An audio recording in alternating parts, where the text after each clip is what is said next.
Minekaze, people here. Today we got to look at the Tier 4 Japanese destroyer Minekaze. I got Hellsinger on the screen there. I would recommend using whichever commander you use on your torpedo boats for this one. As we get higher up the line, the guns will come more in play. We might fiddle around with the build. Key difference between this and the Mutsuki, that one has longer range torps, 8 kilometers, faster in the water, 67 knots I believe. This one's 6 kilometers and 63 knots. So different torpedo profile. They both hit just as hard and reload the same, I believe. But anyway, a lot of my destroyer coverage lately has been talking about winning the games in terms of not focusing on just torpedoing. Today I do want to talk about torpedo techniques though, because that's always helpful information as well. So here we got a capture the base mode game, Trident. We're not going to be playing objectives, so our destroyer role plays, changes a little bit. We're still trying to counter destroyers, still trying to spot, but we got a little bit more freedom in terms of what we're going to be doing here. But this opening sequence, early in these games, usually if you're playing destroyers, your early conflicts are against enemy destroyers. And we see a lot of torpedo problems when people are fighting enemy destroyers. A lot of times you line up a shot with the torpedoes for 5, 10, even 10 seconds, even longer sometimes. Meanwhile, the guy's pummeling you with the guns in return. And by the time you launch them, the guy makes a quick adjustment in his speed, quick adjustment in his heading, and he dodges the torp. So in that outcome, you're losing that engagement. You're losing the HP you're taking from the gunfire, and you're not really dealing reliable damage in return. So guns should be, when safely, able to be used, when you don't have a bunch of ships that are going to focus you, that are close to you, support ships.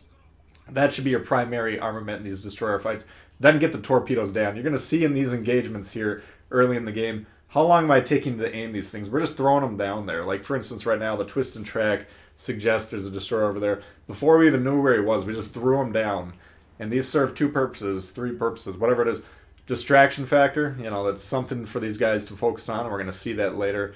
When these guys are forced to dodge torps, most people don't have the skill to continue to aim and fire when they're actively dodging them. It's just a lot more to focus on, and you might actually hit the ships, But taking the time to line up these shots, all that guy has to do is turn. Now he's going the completely opposite direction.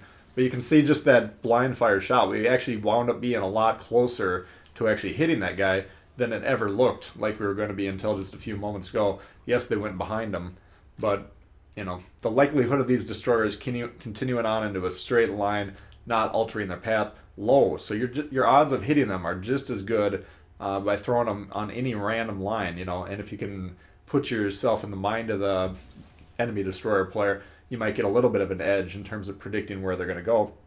But my point is, don't spend all this time lining up the torps. You can see that guy had to dodge there. He had to move differently than he wanted to.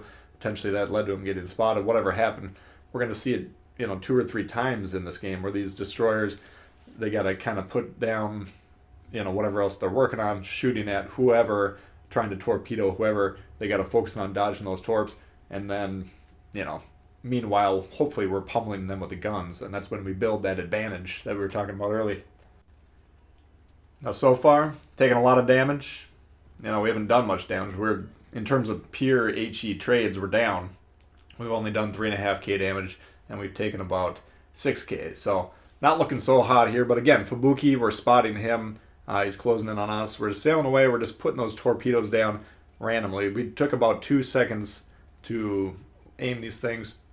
Yeah, we want to kind of, once again, use the information that we're being provided by any visual spotting. Where is he going? Is he tending one way or the other? But look at these follow-up torps, Or here's a good example right here.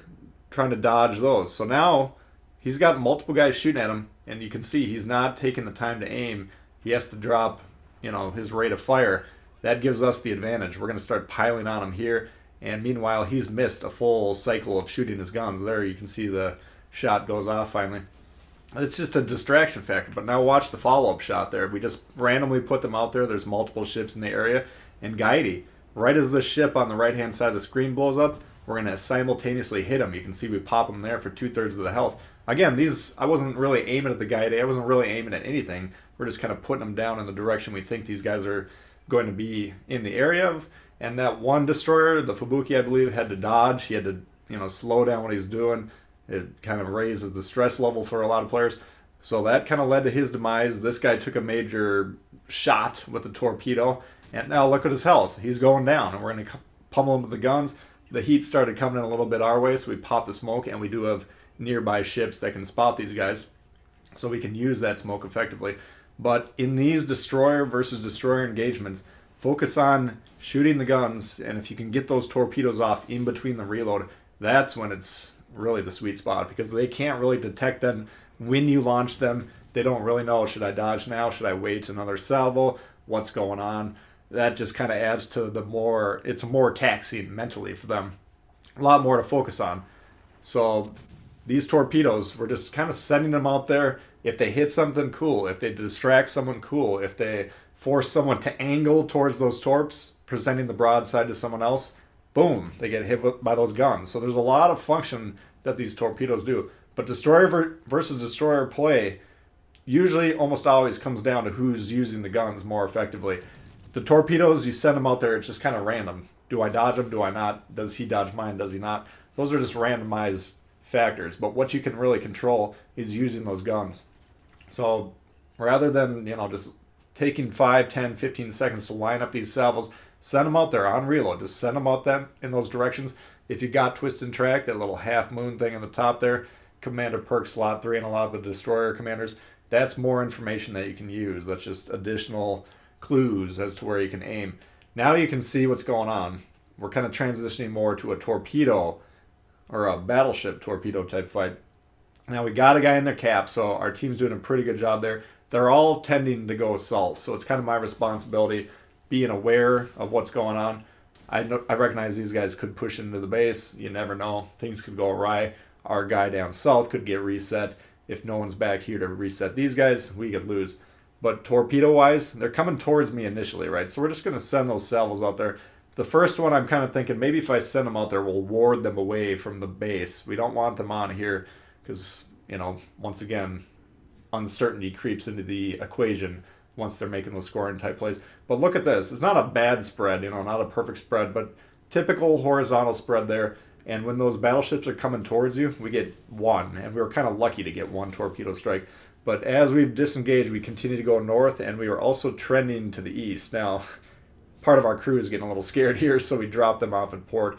But getting back to my point, our goal was to get alongside these things without getting spotted.